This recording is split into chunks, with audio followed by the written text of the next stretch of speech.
Hi everyone, Tu Lei here, one half of the China EVs and More duo. Lei and I are always thinking about different ways to bring you, our audience, relevant and compelling content about the China EV, AV, and mobility sectors, especially now that several companies that we've tracked over the last 50 plus episodes have become global phenomenon. China EVs and More Max is where we bring you special content in the form of conversations we have with special guests from those sectors.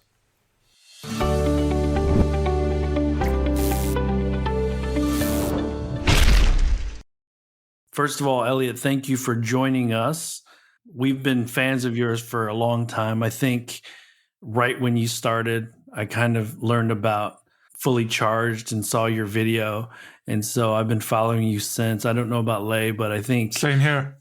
Yeah. So you're kind of... I feel we're all the same. We're all advocates trying to shine a spotlight because it needs to be shined. And I really do think that without people like us, it would be a total shock for Europe and the United States to just not be able to see or at least get an understanding of Western people that speak English natively talking about how impressed they are with what's going on in China in the EV sector. So I think you're doing a great job from the standpoint of highlighting the actual vehicles. So that's really cool. Thank you, and thank you for having me on today. It's an honor for me to, go on this podcast with you guys. I think you guys are some of the most prominent experts in the kind of China EV space. Hey, thank you. I've learned a lot from you guys as well, because I certainly don't know everything. You guys have a super in-depth knowledge about what's going on, and you usually are pretty quick to scoop the stories as well. So it's always good to log into Twitter and see what you guys are talking about. We make it up as we go along, man. So because of the current situation that we're in, we would normally just ask you to introduce yourself and then we'd roll right into it. But maybe you can start with introducing yourself first and then tell us what your current situation is at your home and in Shanghai. Yeah, of course. So I'm Elliot Richards. I have been the East Asian Correspondent for Fully Charged Show for about nearly 2 years now. And I've been living in China for nearly 13 years now. So I've lived in Beijing for 4 years and the rest of the time in Shanghai. And I got into the whole EV space by just initially shooting videos by myself about Chinese electric cars. And then Fully Charged Show, Robert Llewellyn got in touch with me. I said, hey, how do you fancy making some videos for us? And then the rest is history, really. I went from 2,000 views to 200,000 views in a few weeks. So that was pretty amazing. And so I'm currently in Shanghai. Unfortunately, we are in March 2022 and we're in another COVID lockdown, which 2 years after the pandemic broke out is a bit of a shock, really, and a bit of a shame that we're still doing this. And so I've been locked down now for 4 days since Friday. I've done 3 tests. I've got one more test tomorrow. And hopefully they'll let us out on Wednesday, but we don't know yet. But it's having pretty big ramifications, not for my life so much, but in terms of the industry, isn't it? Yes. There's a lot of uncertainty. There's prices being raised by dozens of EV manufacturers, although 2 prominent ones recently announced that they won't be yet, as Lei had eloquently stated in his tweet earlier today or last night. And I've become a hater already. He's made it. Yeah, I've made it. But it's deja vu, right? 2020 Beijing Auto Show was delayed, and you would never think that the same thing would happen 2 years later. No. That's the... And that's what we're looking at, isn't it? We're looking at the Beijing Auto Show's in 5 weeks, I think, 4 or 5 weeks. 4 weeks. 4 weeks, pretty much. 4 weeks. A month, exactly. Today's March 21, so supposed to start on April 21. So the chances of that going ahead are so slim at the moment, given that half of Shanghai can't leave the city. We might not be able to leave for another 2 weeks. I think it can't go ahead. Yeah, there were rumors that it was going to get moved to summertime or something like that. But June. there are I heard other it was car gonna be shows, June. right? Yeah, there are other car shows. So No, I mean, yeah, the entire, I mean, this whole year planning of marketing activities is all Yeah. you know, messed up because you Yeah. have product launch cadences and then, you know, right? and we all know corporate communications people at these EV companies, they must be pulling their hair out because they've probably planned for these pre-launch breadcrumbs up until, you know, the auto show. Now they're kind of sort of stuck in limbo, right? So I'm wondering these standalone events, for example, the Jidu Robo Day, they could still go on, right? As a, you know, Yeah, a for standalone sure. event, right? So Yeah. yeah, I think they'll switch to a lot of, like you say, standalone events just for the brands, you know, if they can. But it's unfortunate for those companies like Jidu, though, because they're still new. So they need that amplification from being around. Because Neo obviously doesn't need any No. auto show to help it. And Xpeng doesn't need any.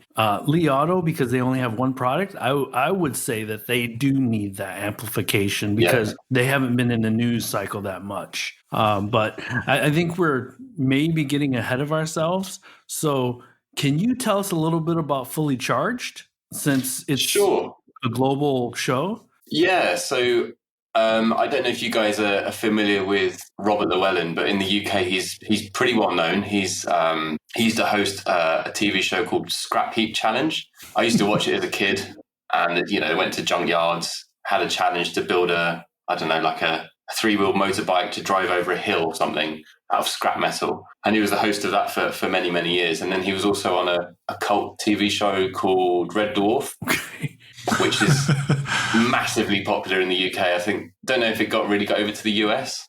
No, I've never heard of that. never heard of that. No. So it's very niche, but it's massive in the UK. And so he was the host of that. And it was actually just over 10 years ago, he started reviewing kind of electric cars. So the very first electric car he reviewed was the Mitsubishi i-MiEV. You know, didn't have much range, but was the first electric car. I think there's one charging point in the whole of the UK to charge that car.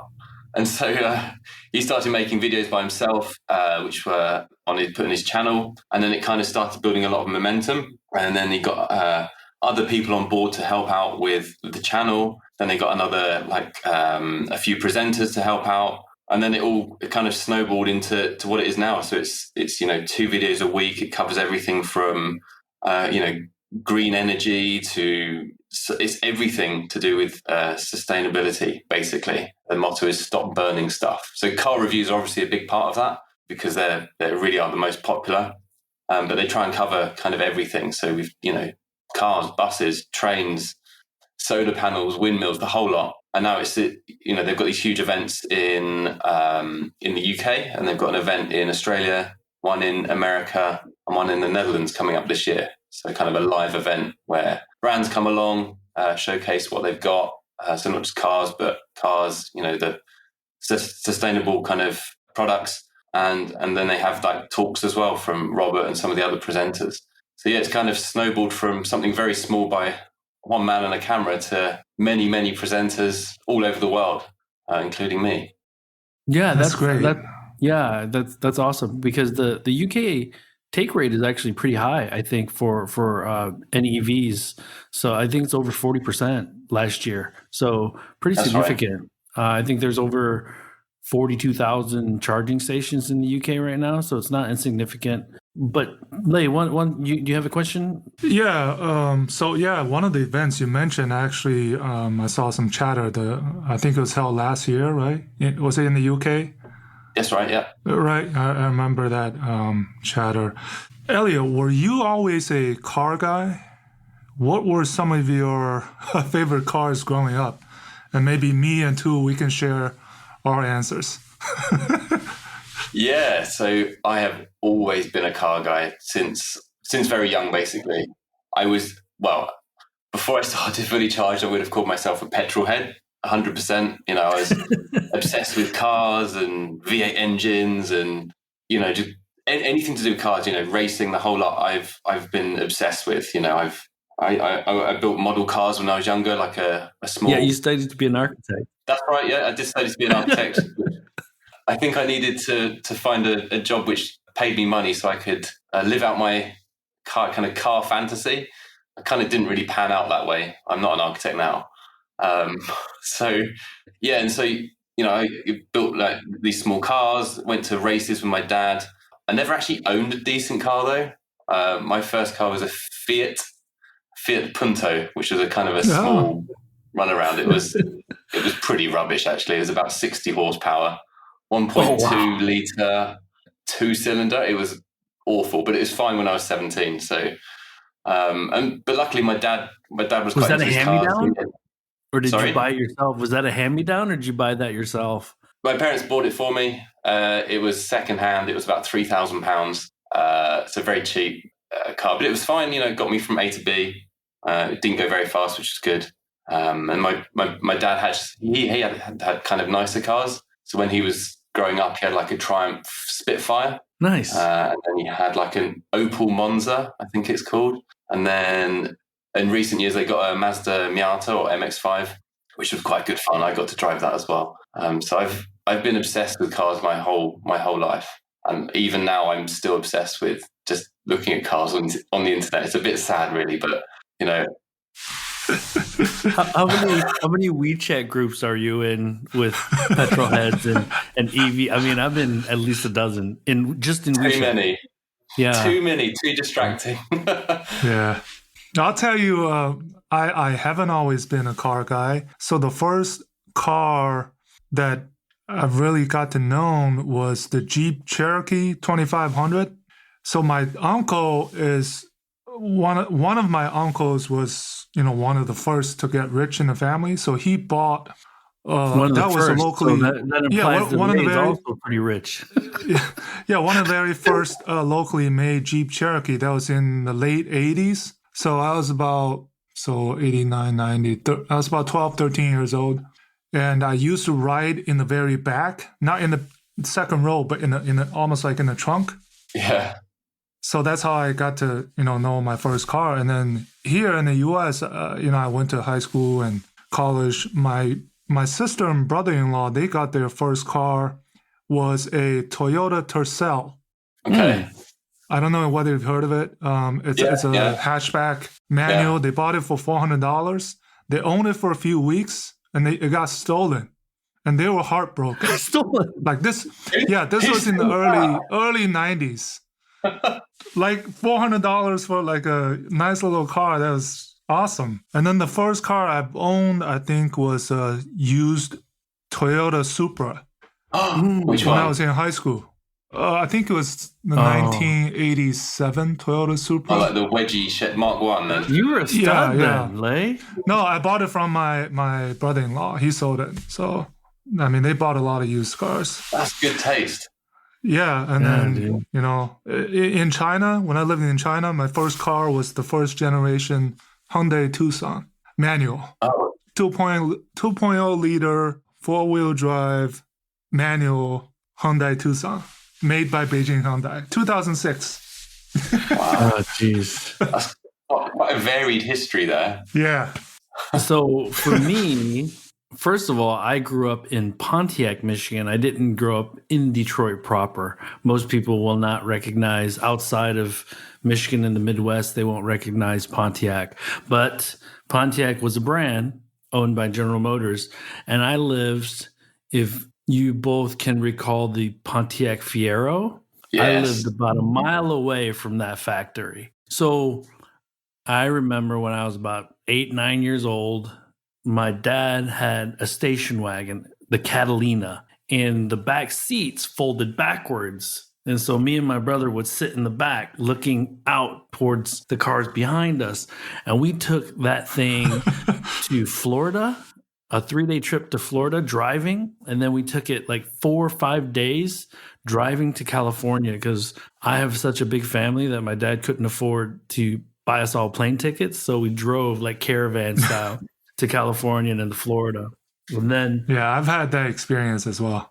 Yeah. Oh, it's great though. It was so fun. Kind of like looking back on it because we drove through St. Louis, got to see the Arch, Grand Canyon, like that was awesome. When you're a little kid, the sense of time doesn't kind of matter. And so the first time I remember kind of seeing a car, my brothers were just out of high school and they were working and they bought a used Dodge Colt that was like rusted out for like $200.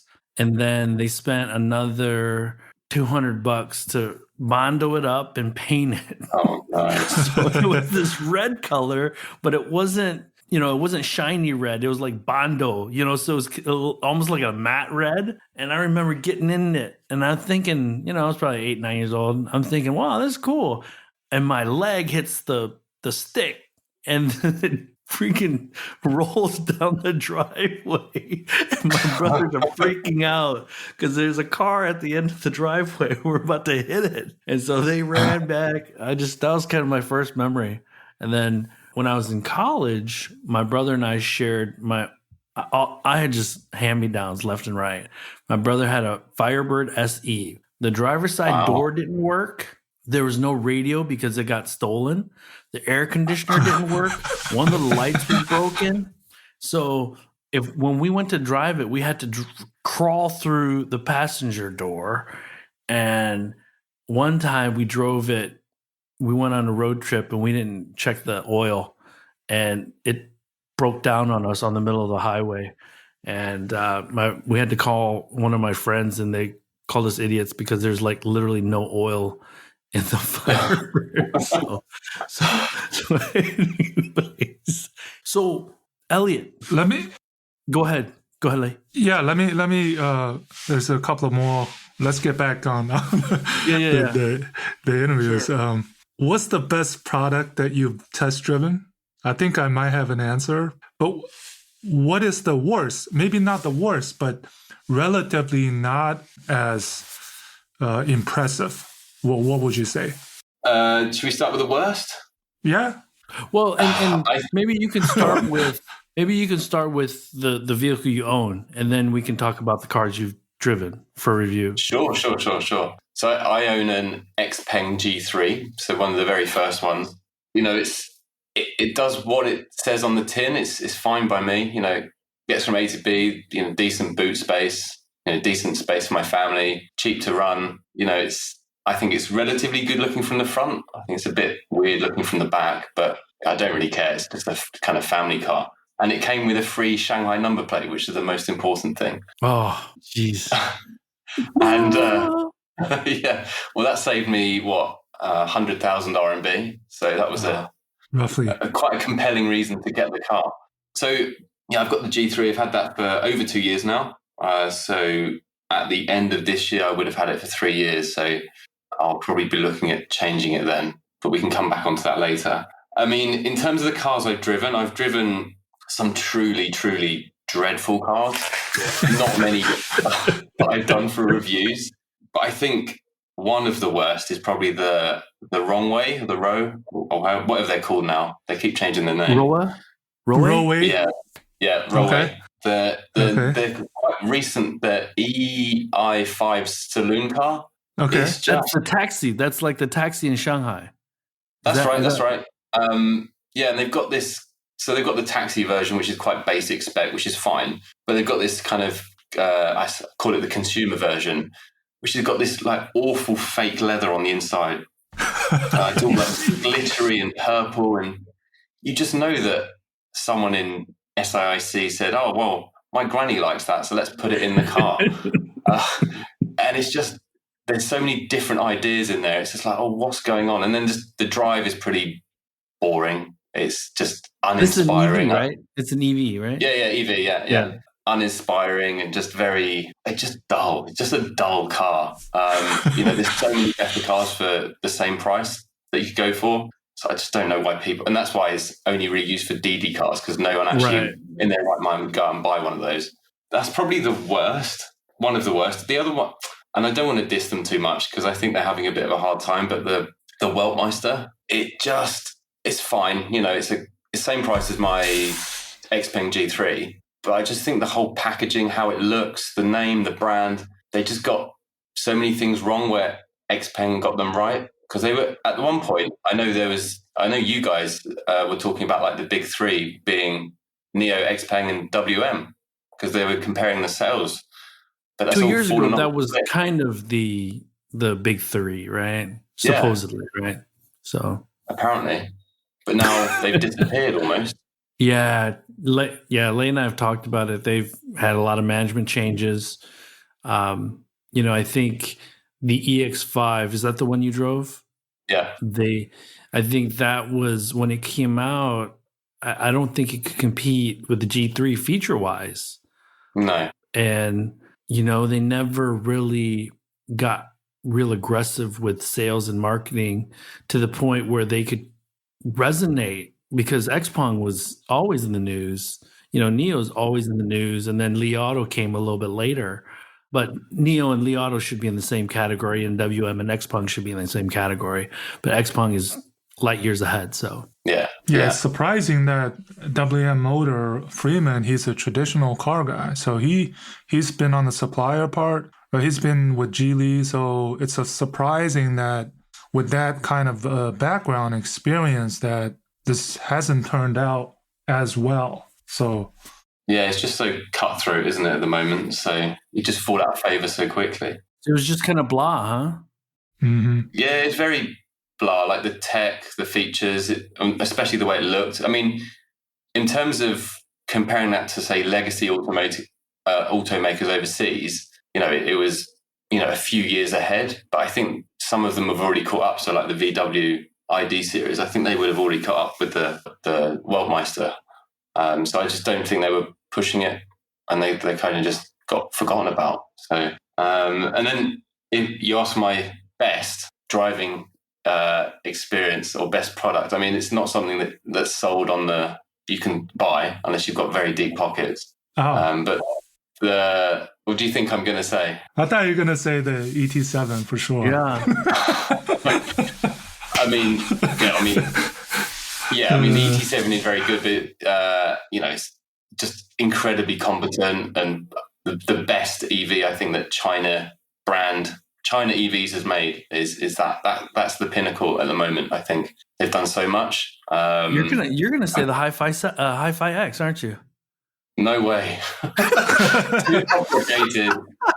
Hi-Fi X.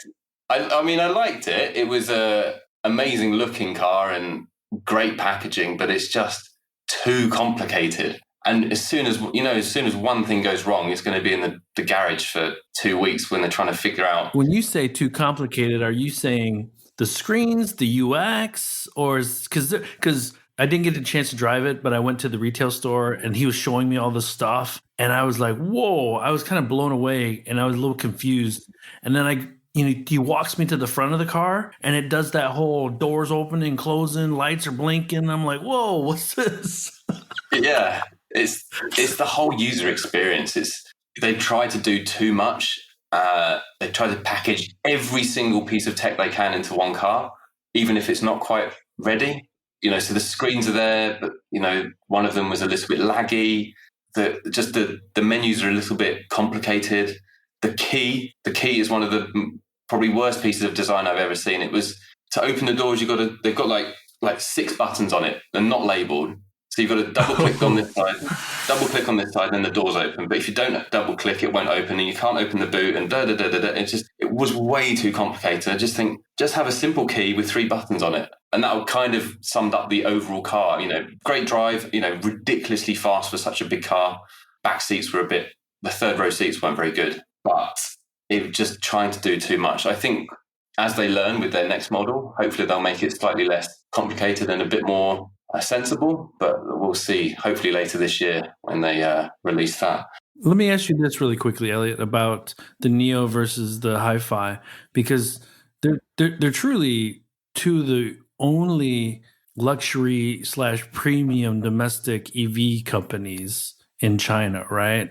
Now, would you say Hi-Fi is more premium or more luxury and Neo more luxury or premium? I mean, how would you, like, if we're dialing 50-50, what would you say? Because I think hi-fi, although they position themselves as being very high tech, it seems more luxurious than a Neo, right? At least in my opinion. Yeah, I think they kind of. I would say hi-fi is probably going for that more premium market than Neo, because simply the starting price is what, 650,000 RMB. And some of the features and the tech is they're going all guns blazing for kind of that super luxury market. Whether it works or not, I don't know. But at almost in markets like Shanghai, I wouldn't say Neo's common, but it's a lot more common than the Hi-Fi X. So it's almost seen as a car for kind of your everyday car that you go about. Whereas the Hi-Fi X is kind of seen as luxury car, which is you've either got to be a big boss who needs that champagne holder in the back, or you've got a big family who needs all of that space in that ridiculous package to go that faster. Yeah, I think that I don't know if time will tell if they'll actually be able to hold that position, because what Neo are doing is remarkable. And if Hi-Fi X can't keep it up with their next car, then they'll quickly slip behind. But I think at the moment they're holding that ultra luxury kind of premiums kind of sector by themselves. So do we have a final answer of the best car? I don't think you've said it yet.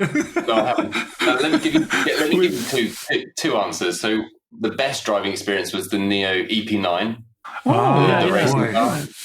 Of course. I mean, it's just such a visceral experience, and kind of let me know that you really don't need a thumping great big V8 to get that same kind of thrill.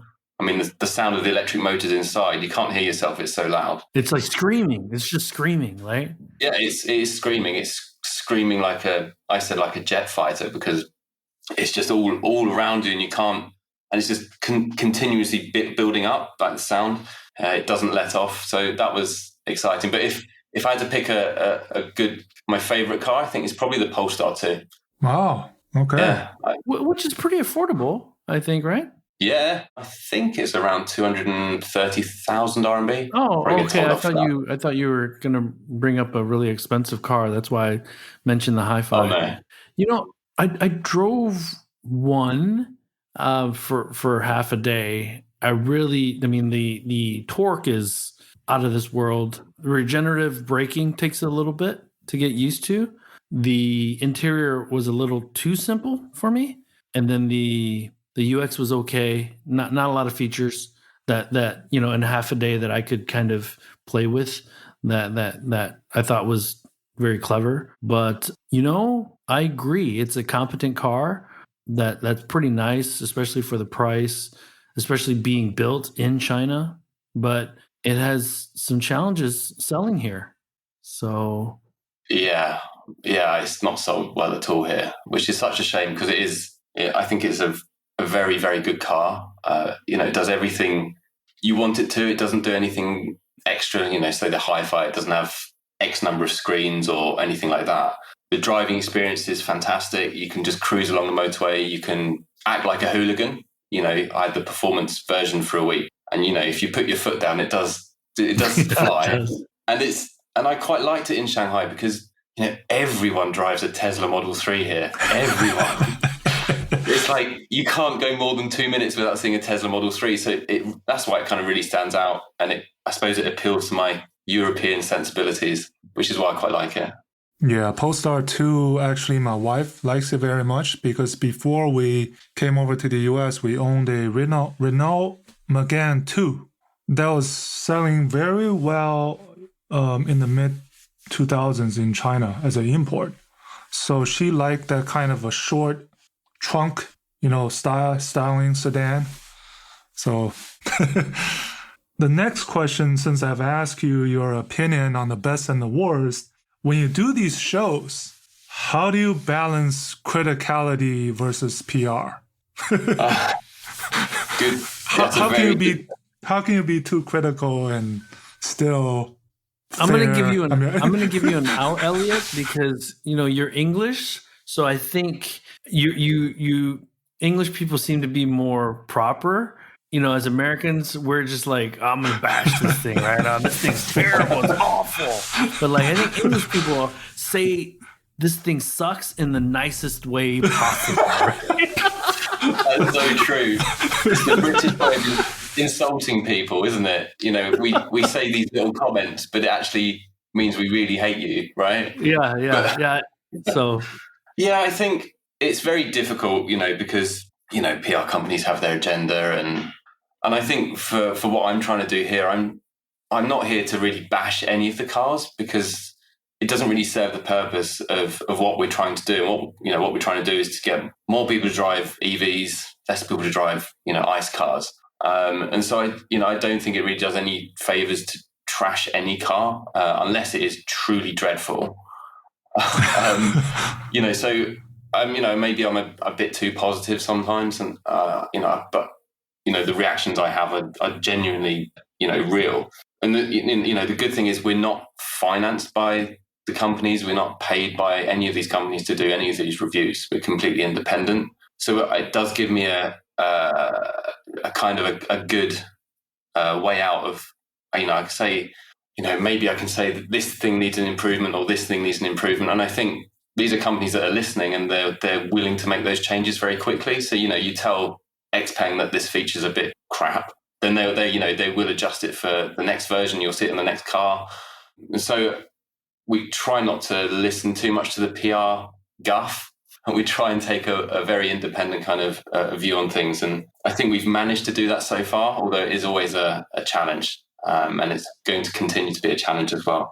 I think the companies do need to be called out sometimes in terms of their lack of sustainability. I think that they just throw these cars together without much thought or care about what they're actually doing. It's just like, we built an EV and it only cost $6,000 or whatever. It's like, well, did you really need to do that? If you spent another $2,000, could you have had a more sustainable car that could be recycled or whatever? So, we're all on the journey. These cars, the industry's changing so quickly that, that kind of reaction time to what people say is much faster than back home. So hopefully that's kind of a good perspective that we can give to these PR companies as well.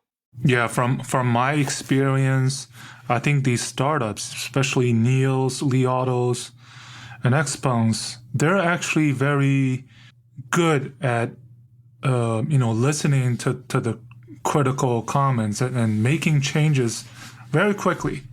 Like, Li Auto's Li Xiang, right? I mean, he's sort of like the Chinese Elon Musk, right? He tweets out interesting comments that might irk people, but they listen to their customers and they make changes, their features very quickly. So I think it's much easier to talk with these startups in terms of PR and being critical, and they don't mind. But some of the more legacy ones, I think they're still in that kind of a PR. Well, there's a couple things going on here, right? Because the companies that we're talking about, they were born on social media, right? They got their reputations from social media.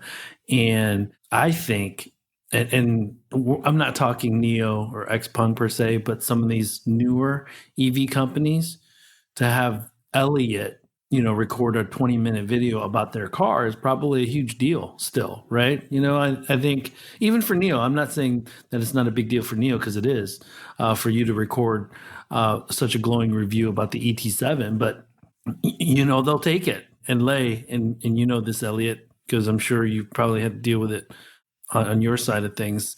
Man, it's okay that there might be something that needs to be improved, right? But the other thing too about Li Auto, NIO, and XPeng, a week later, a software update could improve that thing, right? Whereas the legacies, it would take the next model year, likely, right? Unfortunately, So yeah, it's just a different world, because there are teams of people on the communications, and then they have an external PR agency, right? So they have an internal comms team and then a PR agency, and sometimes you're dealing with both of them, and you're like, you know what? I just wanted to talk to this guy, right? Like, because that's the whole thing, Elliot. I think the three of us, we're not trying to gotcha anybody, right? But exactly, it's amazing to see how they don't they want this perfect image when social media doesn't allow for it. Yeah, I mean, in China, it almost does, because I think there's a lot, well, it's not just China, but, there's a lot of pay to play, right? Where so they have to, you've got to pay this influencer whatever amount of money. And it's like, well, Yes. Don't talk about the wonky steering wheel. Don't talk about the things that are falling off. And so they can. Edit that out. Yeah. So, there is that kind of, that is quite prevalent. So that's why, there are a few who kind of try and rise above that. And I think, we all kind of try and give our honest opinion as much as we can. Yeah, that's the goal. So here's a fun question for you. Out of all these cars that you've reviewed for fully charged and that you've just seen and driven, what's the craziest feature you've run into that you're like, oh, why would they do this? Or this is totally cool. Every car needs it. There's two features, actually. I think the first one would be, do you remember the Tu K50, the sports car? Okay, yes. Yep. I've got a really soft spot in my heart for that car because as a British person, we quite like the underdog. And they've done something that quite a lot of kind of small British manufacturers have done as well. So TVR, maybe like Noble, they kind of build these small volume sports cars and they have some sort of success. And I think what those guys have done is doing that, but they've also built a massive factory, which is kind of their downfall. But I've got soft spots for the car. And anyway, on their steering wheel, pretty normal steering wheel, they have a big red button and it says turbo. And I don't know what it does, but they said when you press it, so you're doing, let's say you've got your foot down on the floor, you're doing as fast as you can, which is pretty quick. They say if you press the turbo button, it goes even faster. I was like, why have you got a turbo button on an electric car? And why not just build it into the acceleration already? Why do I have to press a button when I'm concentrating, going very quickly? Press a turbo button. But then I think it's quite a cool feature. Completely pointless, but that's probably the little cartoonish one. It's like one of those engine start-stop buttons on an EV, right? Right? Exactly. What does that do? Or it's like calling the Taycan a turbo, right? Yeah, exactly. So one of my constructive criticisms about this Tian2, because they had those coffee shops, remember, Elliot? Mm-hmm. Sunny time. And I went in there, and the door it was not that heavy, but it was leaning down. It was and it was creaking. It was I opened the door to get in the car, and it was and then clearly you could see that the paint was uneven. So there's a shiny spot and there's a dull spot on the paint. So anyways, constructive criticism, but they're having some problems. But you were gonna say another car? Well, it has to be the Hi-Fi X, right? With the ridiculous doors and the light show and the LEDs. I mean, who needs that? I mean, why didn't they spend 1,000 less hours doing that and 1,000 more hours on fixing the screen on the inside or fixing how the key works? I just think, they're just daft. That's just weird features that you don't really need. But, those gimmicks are things which make them sell sometimes in China. People like those gimmicks, the light shows, and your Tesla Model X doesn't have an LED screen which shows people walking across it. So I'm going to buy your Hi-Fi X. Progressiveness. That's the word Wallenstein used. Progressiveness. and you know this, Elliot, living in Shanghai, Bling City, China. I mean, there are a lot of young consumers that are turned on by that here, right? See that flashiness, right? Because you live in the flashiest city in China, so those things sell, and they sell. I think they sell even better in Guangdong province. They like a lot of LEDs, as you can see from all their buildings, which are lit up at night in multicolored LEDs. But if it's what sells, it sells. I'll have to give you a call once their hatchback. What's the hatchback called? It's called the Z? Oh. It's called the Z, right? The Z. Yeah. Yeah. Because there's LEDs on the outside that you can turn into words. I don't know if you saw that. I mean, that's a recipe for disaster. Oh, especially in an overseas market. I think you can really tell people what you think when they cut you up on the motorway. So next question on the quality image of Chinese brands. What are your thoughts? Over the 2 years and that you've been testing these cars, and what are the biggest misconceptions from the West? You being a Westerner in China, what can you say about that? I mean, I think it's going to be the standard thing about quality, longevity, reliability. Can these products from China really stand up, to the test of time? Will it all fall apart in my hands? And very early on, I think we've seen that just isn't the case. This isn't 10 or 15 years ago where you've got a cherry QQ with a bumpers fall off. Those days are long behind us, and I think that unfortunately, people's kind of perceptions of as we've seen from the iPhone, most electronic products that are made now are very, very high quality, and that's coming through in the cars even more today. So I think people's perceptions are changing. I think we mentioned this when we spoke previously, but MG, the famous brand in the UK, which had terrible problems with reliability towards the end of its life, and under British ownership, I might add, has now been reborn as a Chinese company with a British edge. And the cars don't have any reliability problems anymore. It helps that they're all electric, or mostly all electric. But I think brands like that have really changed the people's perception of buying Chinese. And they've kind of laid the path for the new startups to hopefully have a successful entry into the UK. And I think as soon as any consumer sits in, whether it be an MG or a NIO or BYD, you can instantly say, "Oh, okay, yeah, this is very different to what I thought it would be," and is up there. The quality is up there with the German brands or the American brands. I think that as soon as people see them, they'll change their mind pretty quickly. And I think that with EVs, the whole longevity and reliability thing has already been proven. That they're very good already. And I think the fact that Polestar, which is marketing itself as a European brand, is built in China, says a lot for the quality of what China can produce now. And Tesla is made in China, right? And of course, interesting thing you point out. I think one word that comes to mind is probably consistency. And I'm saying that because you've just mentioned the EI5 from Roadway, from the same SIC motor that builds this competent MG for export to the UK, right? That's the consistency part of it, which may still need some work to do. But overall, I mean, it's a different era in terms of quality, right? So the tech is there. It's I'm going to say relatively simple to do. That the batteries, the motor, they know how to do that. It's just building the packaging on top. Is the interior good enough? Is it going to look good? Is the UX and UI, is that good enough? That's where the focus is now, really, because battery tech hasn't really advanced too much over the last few years. It's got slightly better, but it's that packaging. Where am I going to sit? How's the ride going to be? How am I going to enjoy it? That's what's most important.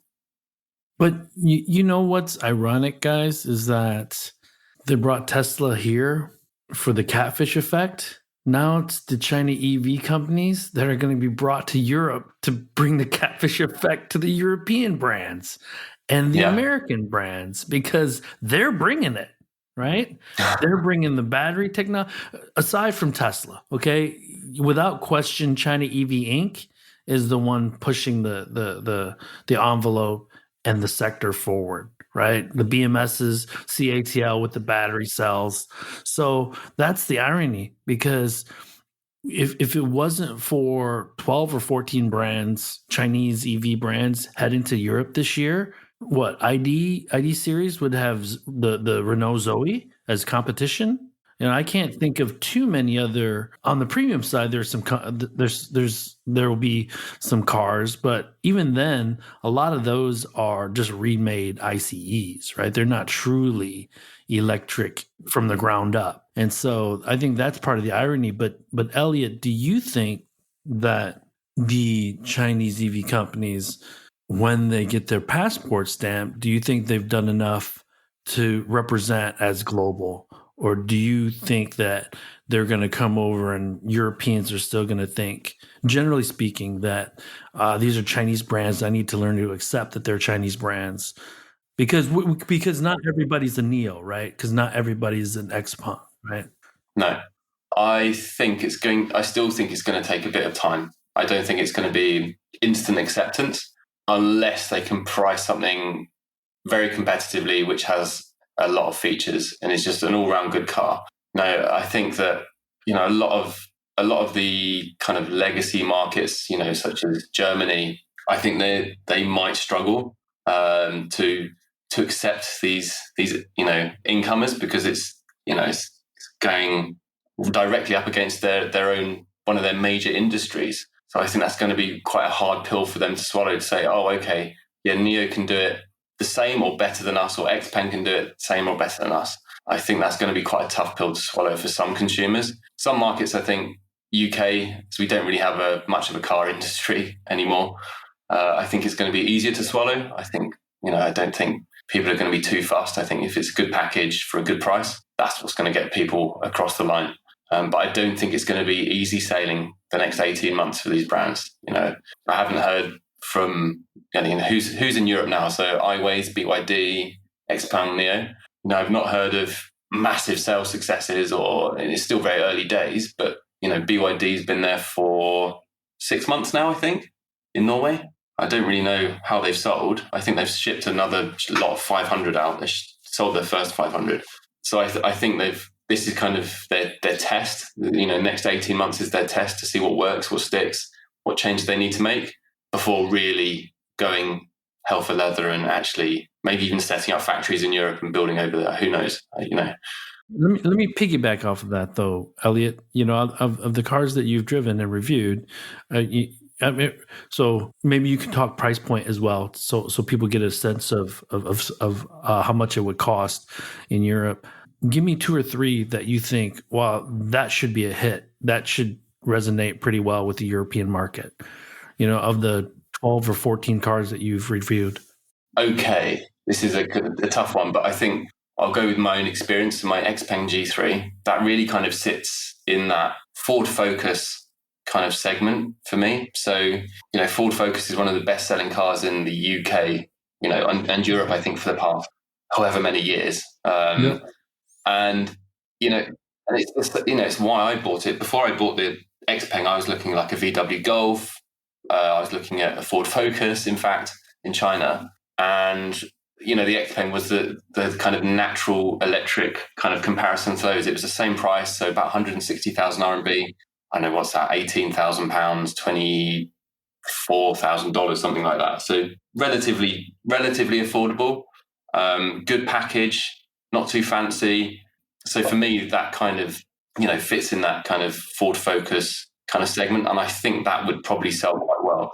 With its upgraded face, I'm not so sure. It's a bit more awkward looking now, but, if people just want to get an electric car, I think that's a good shout. I think another one which will do quite well is the BYD Han, because that is a very good looking kind of fast saloon. And it does offer a pretty good alternative to like the Teslas. And again, for a reasonable price. Right. I can't remember how much they are off the top of my head, but that's a very kind of all well-rounded package. You've got good boot space, you've got good comfort in the back. It's a good driving experience. I think some of the interior is a bit odd, not to my tastes, but that's most BYD cars. So I think that would probably do quite well as well. But what I think is going to do the best is probably something like the BYD Dolphin. So that small car, under £10,000 or however much it will be, I don't know. So it's about 100,000 RMB here. Yeah, that'd be like a Ford Fiesta type car then. Yeah, so that Ford Fiesta segment is massively popular in the UK and Europe, especially like France and Spain.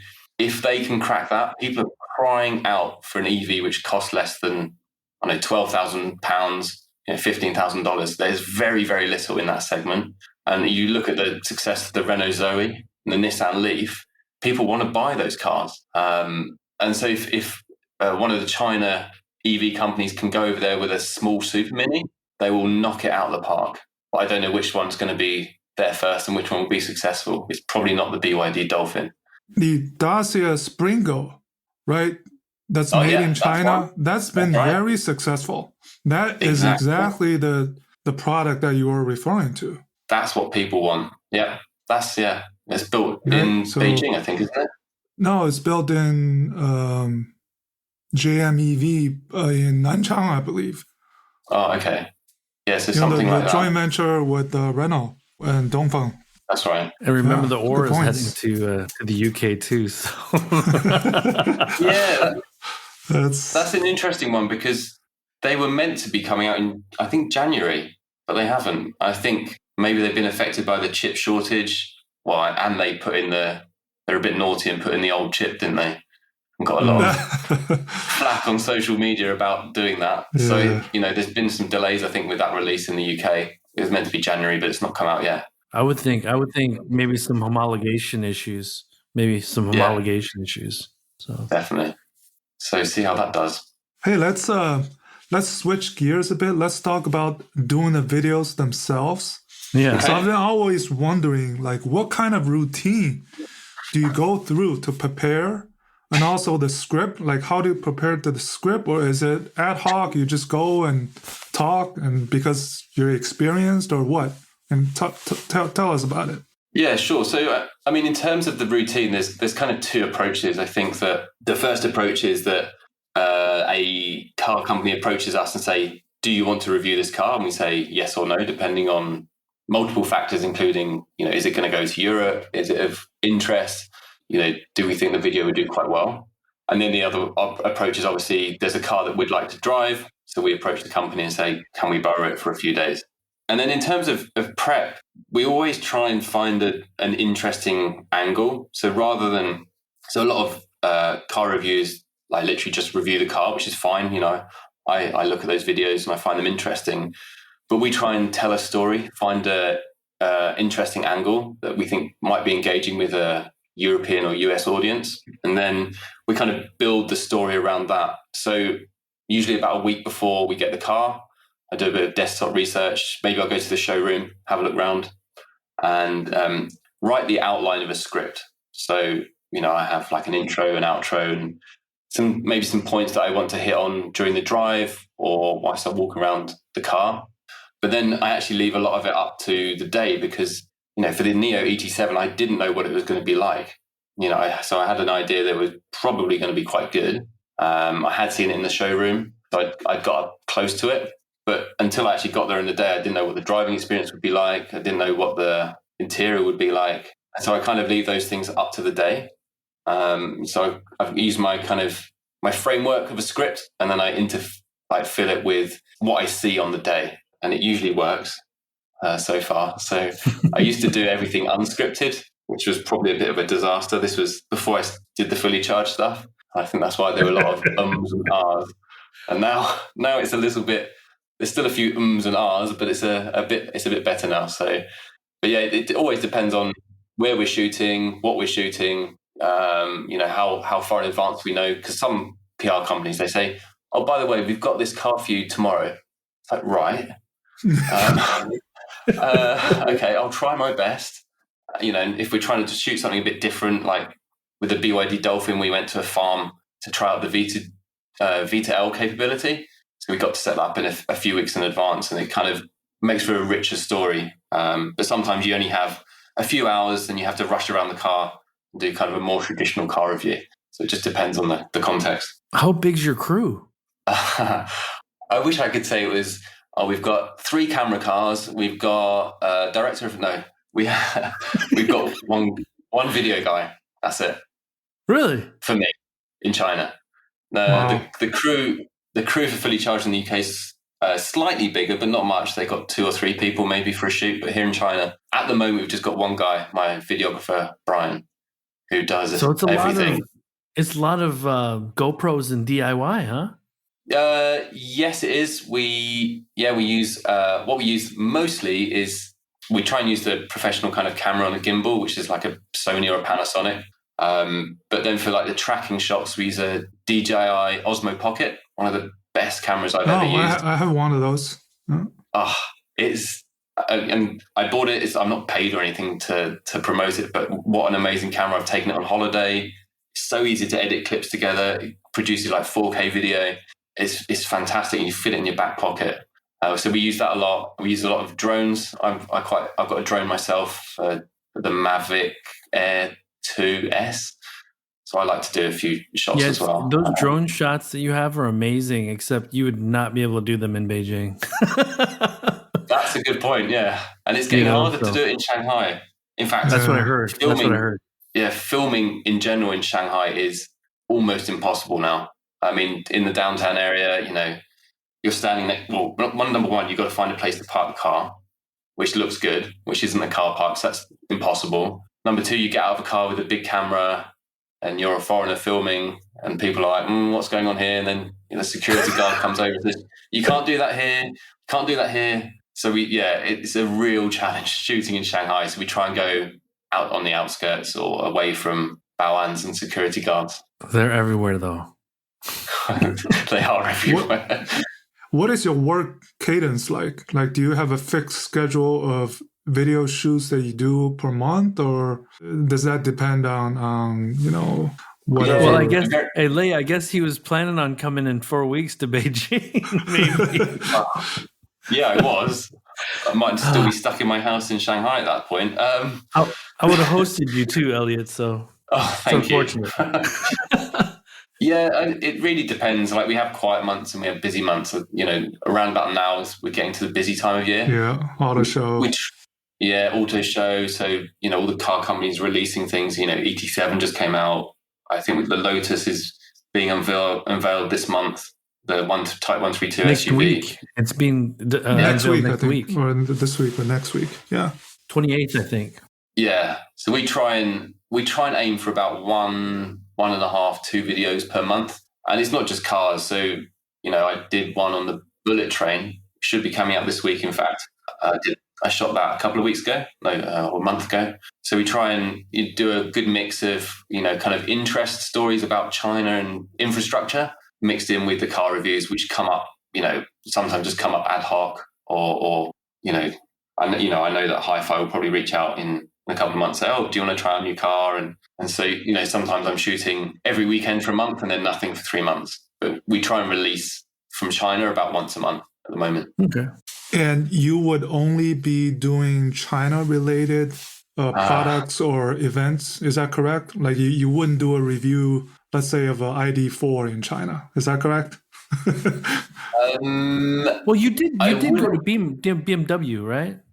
Yeah, we went to the Brilliance factory in Shenyang. So, okay. So you do foreign brands as well, but not as much. Yeah, I wouldn't rule it out, but obviously the focus is on the Chinese brands, right? But actually, when I started with Fully Charged, the idea was I would be going around Asia. So I'd be going to Japan, South Korea, India. But in fact, obviously that's not happened. I've still not been able to go to any of those places because I know that we definitely want to see what's going on with Japan. What on earth are they doing? Waiting to produce a battery electric car, waiting all this time. So we kind of want to, cover a bit of that. Want to go to India to see what they're doing. They've got some amazing kind of startup. Elliot, I can offer you this. If you make it to Taiwan and Singapore, I know the Gogoro guys, and I know a couple of moped guys in Singapore too that I can hook you up with. So love to go over there and feature that battery swapping with the electric bikes. That looks amazing. So Elliot, do Chinese people recognize you? Are you that famous yet? Oh, I'm battling them away. When I get to the airport, there's thousands of people there waving Elliot, signs and no, they do. Yeah, I mean, especially at auto shows, I have a lot of kind of industry people coming up, even car people company coming up and saying, "Oh, you Elliot from Fully Charged? Would you like to review this car, or would you like to review this car?" I'm like, "Oh, sure, yeah, no. Add me on WeChat and we can, talk about adding." I've only had it once. A girl came up to me and said, oh my God, I've seen you on the internet. Can I get a selfie? And I was like, oh, this is the first time this has ever happened. And in fact, that was the last time that's ever happened. So, Wow. yes, they do recognize me, but not very many at the moment. So actually, that kind of dovetails into this question, and we're supposed to ask it earlier. But we have a lot of mutual friends that are all kind of in this. I wouldn't say we're media, but kind of knowledge people, right? 42 How, our good friend from China Driven. What? How do you differentiate Fully Charged besides being a bit more mature, a bit larger than some of these other guys that are coming up that are also trying to create content and stuff like that? Yeah, I think for us, we always try and take that bigger picture view. So, with the Neo 87, for example, I'm talking about the Neo so much, it's because it's the most recent review we did. But, we were talking about that in terms of the bigger picture with legacy automakers. So rather than just walking around the car and doing a review of the car, which, was part of the video, obviously, but it was more about what impact that car might have in Europe. What is that going to do to BMW, Mercedes, blah, blah, blah. So we try and take that kind of wider view, and we kind of always try and tell a story. And, one thing we're always aiming to do is, to have a higher production quality always. The editing team in the UK, so they do all the editing in the UK, are outstanding. And so they can turn, all of the raw files that we send over into some absolutely beautiful, videos. I think one of my favorite, and it still gives me goosebumps, is the Xpeng G5 video that we did. P5, sorry, not G5. P5. So we went to the Great Wall. So I know that Xpeng has set up this kind of camping site to do like KOL stuff. And I said, no, I used to live in Beijing. I want to go to the Great Wall. I haven't been there for 10 years. So I'm going to drive it to the Great Wall, and the PR people are like, fine, just go take it there. And so we got some utterly amazing shots of the Great Wall.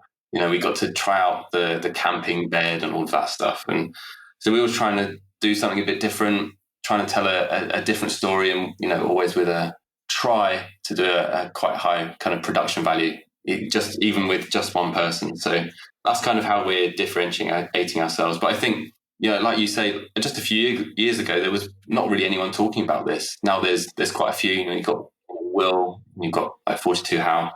I think the more the merrier. I think that everyone should have their own voice on China EVs. And I think it's great that people overseas get to learn more about China, learn more about the cars that it's producing, and kind of demystify it a lot, because I think that's really important.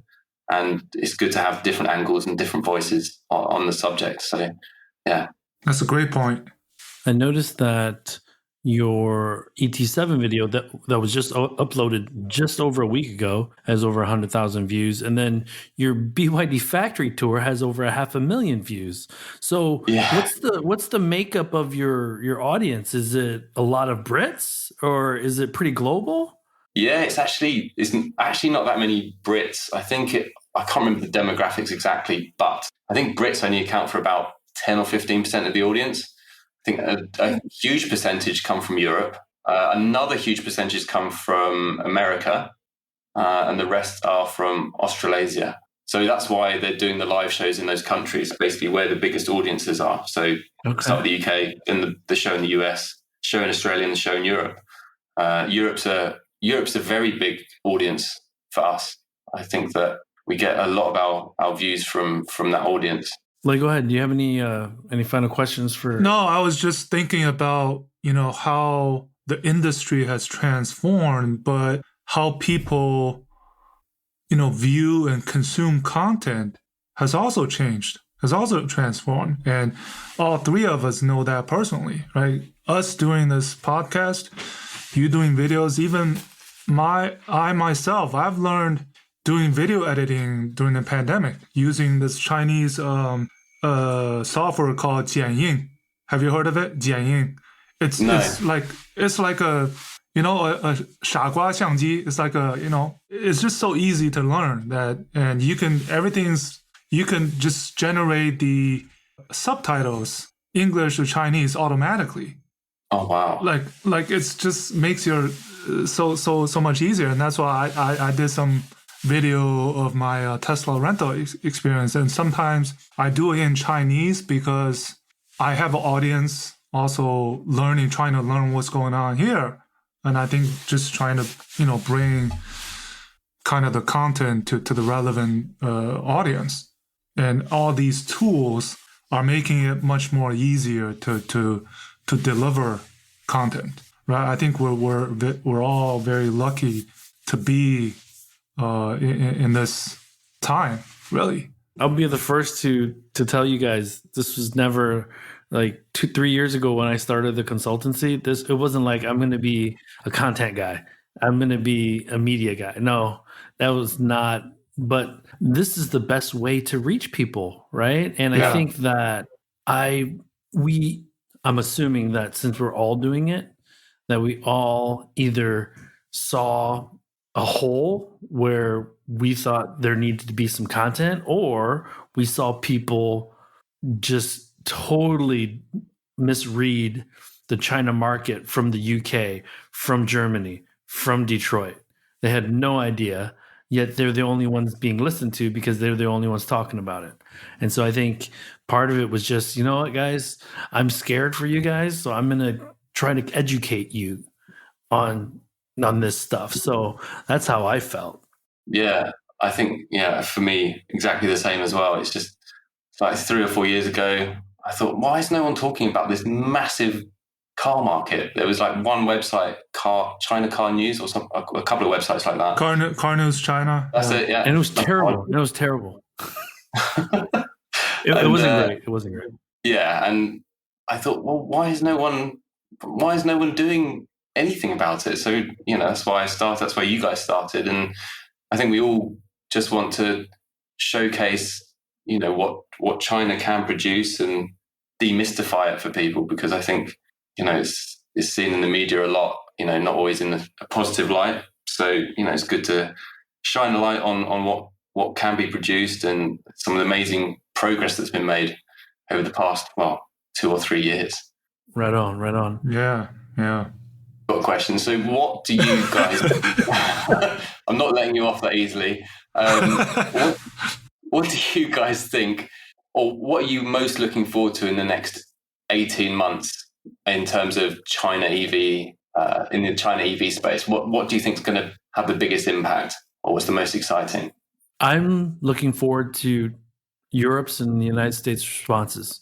That's what I'm looking forward to, because, I live here, so I see this stuff and I'm a little numb to it, because, if it wasn't for Lei, I'd have a hard time keeping up, because a lot of the brand stuff that you hear about is mostly in Chinese, and, my Mandarin's okay, but it's not great. So having the podcast, I'm able to keep up with probably 30, 40, 50% more information that I would not normally think to look for.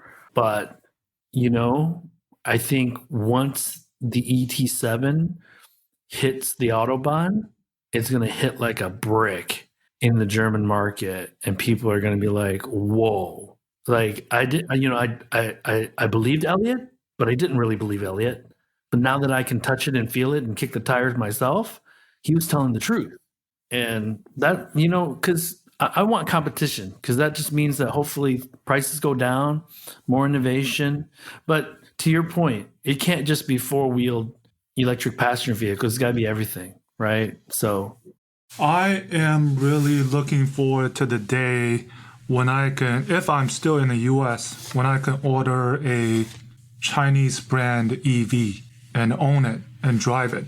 Because having seen, Zhou Guanyu yesterday, right, was the first Chinese F1 driver to get a point in his first race. And it's, as a Chinese, I'm very proud of that. And so when that day comes, when you can buy, let's say, a BYD or a NIO and drive it and own it, it's right. I hope it's coming.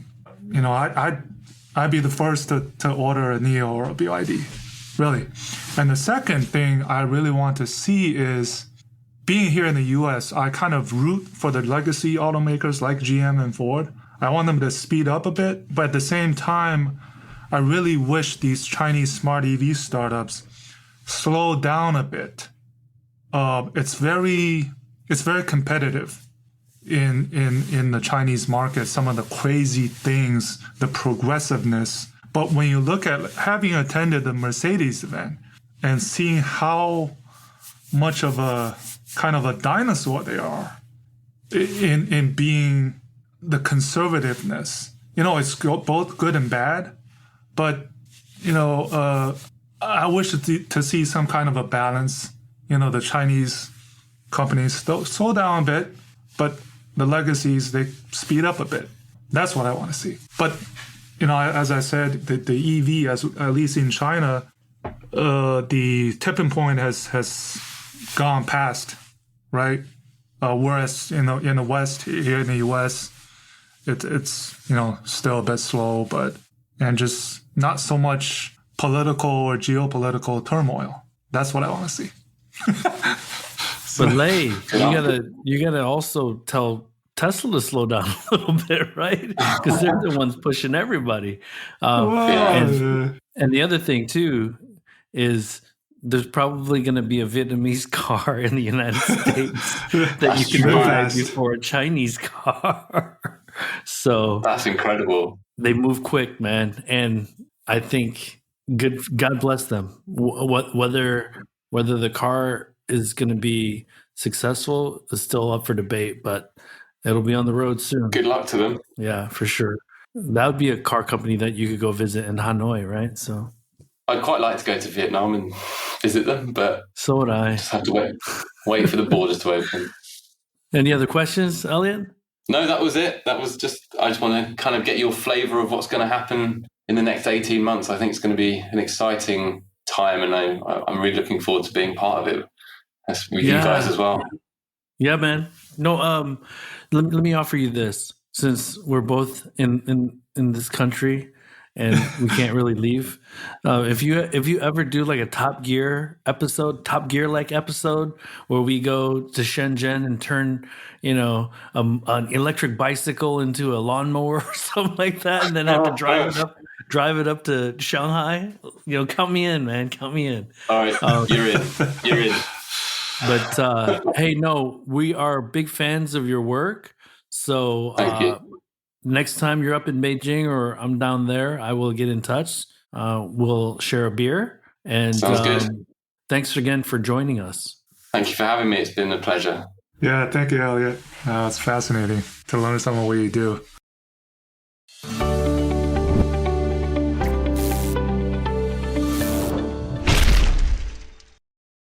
Hi, your co-host Lei Xing here.